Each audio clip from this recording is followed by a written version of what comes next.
Okay, if you are not bored to death yet, waiting for the euro to stabilize at approximately $1.13 US, or whatever it is, euro to the US, then you probably have more patience than anybody I know. And good thing you haven't blown your brains out waiting for the euro to set up. And I'm waiting for literally 16 hours. Thank you. Thank you very much. I don't want to do anything illegal, so I'm just going to sit and wait and put some more orders in and wait for it to go up. I'm totally have faith in the euro dollar making its way back to where this whole thing began. We're taking out this major support level here and this bottom becoming a top. And yeah, I can't imagine another position to be in at this moment. We've kind of run out of fuel here to the downside. We got a little cute triangle forming on the 4-hour now, so I think this is a valid consolidation of low risk entry for anybody that wants to trade either direction on that. You really make quite a bit of pips. You can see this is 100 pips from this bar to this bar. So we're really caught in this bizarre, just highly buyable kind of failure of the market to really put on a stellar. So you really have to be a buyer here. I just can't imagine. We just about to close the S&P 500 in about 4 minutes here. That's in Chicago. These things really react to that Chicago close. And then you just got these spreads are going to get crazy wide on this one broker in about 54 minutes. It's going to be insane here. And they won't even let you trade sometimes. Of course, if you're a tight scalper and you're running a very tight coverage on your orders, you really notice it. You just get bounced out of something if you get too over eager, which is kind of what happens. I think if you got a fast broker and you're a high frequency trade, you can't help but want to jump on that short train for an easy. So this is the only market order I can see. Like most of this stuff, I'm always going to buy just on market flow move. Just little scalps all the time. 10 pips scalping all day. I can't imagine not making some kind of money here, but it really is so entirely frustrating if you're looking for this thing to make a monster move, which on this 4-hour chart, these are 25 pip increments here from the dotted to the. So you can see here your risk if you have a platform that's written for a 25 pip risk. So that's and you're looking to make 100 pips. So you're going to risk 25 to make 100.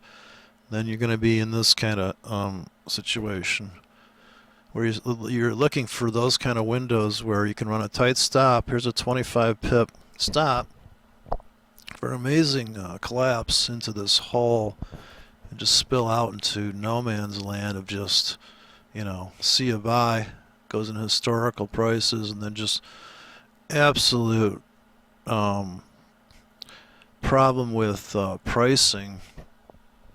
When it starts to get volatile, nobody really knows what it's worth anymore. They kind of question their own. I mean, if you made it to 110, which we didn't make it to 109, I could just imagine all the people calling for par, which would be way down, just way down here. I mean, this is like in the grand scheme.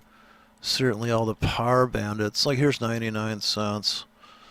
So that's like, whoa, that's a deep drop. 120 pips, right? That's pretty brutal. I don't know, I just can't imagine. But yeah, this looks like it's going to be, my wave 3 count is really based on the daily. And of course, I'd have to go to a line chart for that. Hopefully I've got one in here. So just go to daily, and my wave count would basically be that I wouldn't count this white thing. I would just say, if this is zero wave here, then this would be a 1, 2, 3. Well, this would be a this would be wave 3 of some magnitude. But now we're inside of the first order of this possibly being a 1. This is the 2. This qualifies as a 2 if you put a moving average on there. Let's just throw a moving average on there.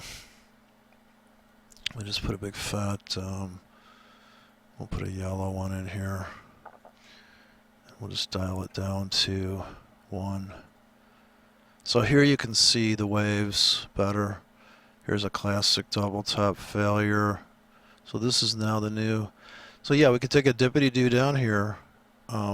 Here's a triangle and start filling deeper. Or if you wanted to go to the weekly, I would say in wave form here it would be 1, 2, 3, and we could just go vaulting into, or we could just keep going to hells, of course, naturally. But here's the perfect bottom becomes a top in time as opposed to bars, because bars are only the range. It doesn't tell you the rhythm, the kick drum.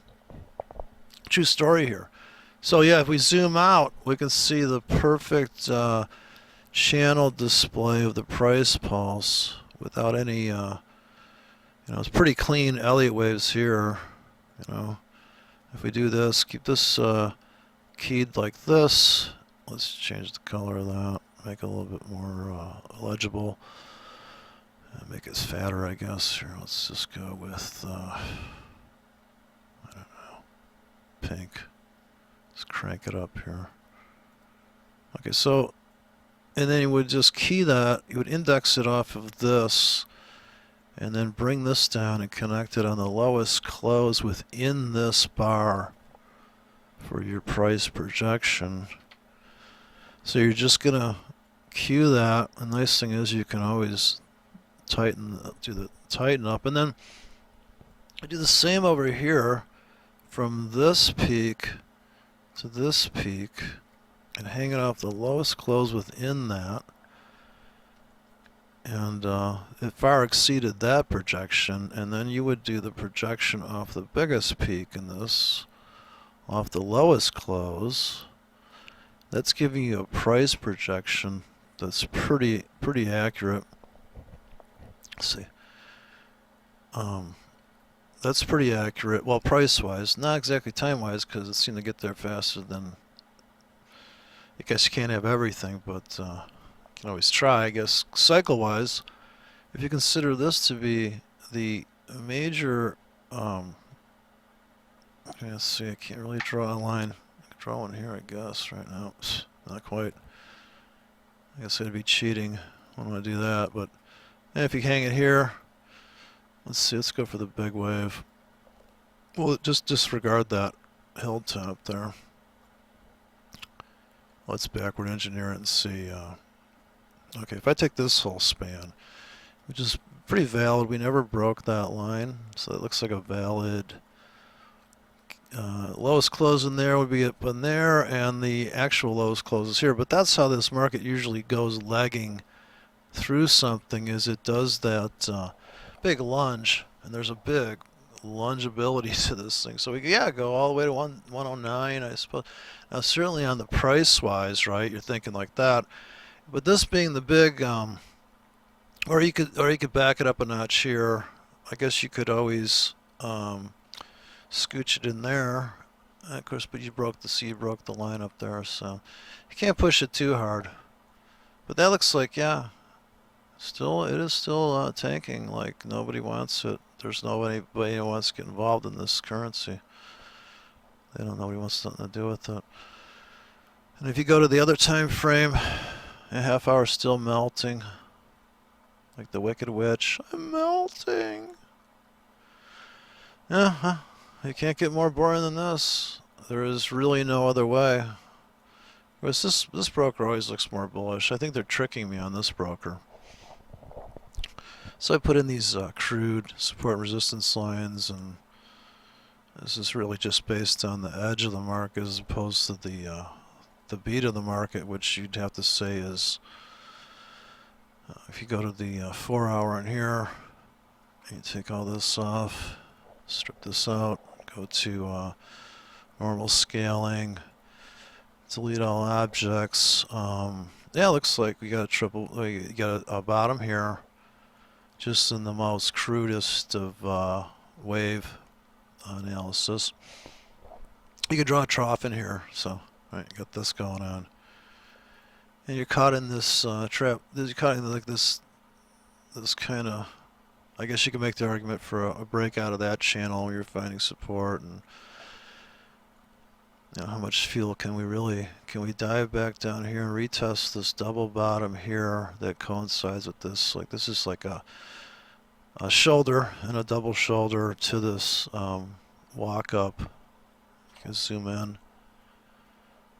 So that's a 4 hour chart. I just don't have the patience for that stuff, so I'm thinking 1 hour, and then I just go down to maybe.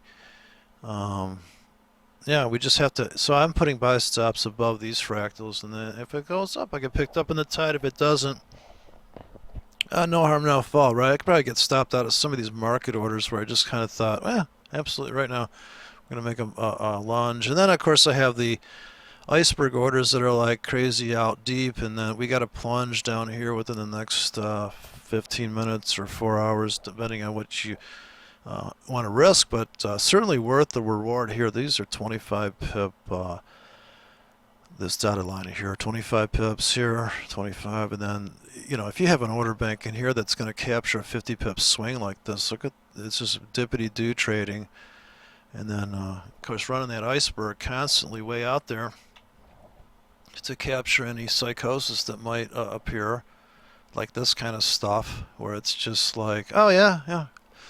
Oh, were you trying to buy or sell that one? Oof. I'm so sorry to hear that.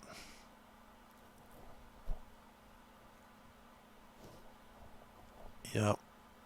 Well, happens. Okay, looks like we're gonna finally rally. Oh, I didn't know if I was gonna make it.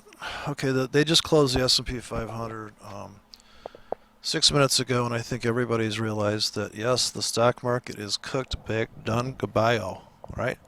And we got a bigger hole than we even had the other day, so we got a big old void to fill.